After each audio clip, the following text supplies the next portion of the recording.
Op die sokkerveld 'n groot wedstryd in UEFA Kampioenskap Liga. Dit is in Engels sê hulle die Champions League. Beste van Europa wat speel en daar's 'n groot wedstryd in Madrid. Dit is Real Madrid wat tuis speel teen Arsenal. Groot wedstryd want Real Madrid, die verdedigende kampioen, is 3 doele agter en daai wedstryd is Woensdag aand.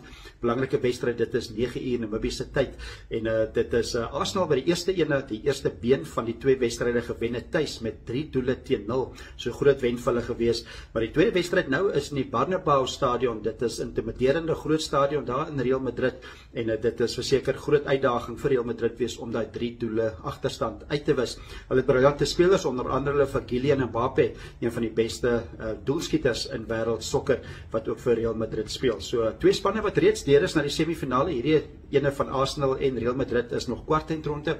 2 spanne reeds in die semifinale en dit is PSG, Paris Saint-Germain. Hulle is reeds deur en ook Barcelona. En die ander wedstryd, die 2 spanne wat ook speel, dit is Woensdag aand, is Inter Milan wat speel teen Bayern Munich en Inter Milan het ook 'n 2-1 voorsprong wat hulle in daai wedstryd invat. So dit is 'n interessante wedstryd vir al Arsenal wat met al die pad gaan daar na Madrid toe en na die Bernabeu stadion. Dit is Kampioenskap Liga in Europa.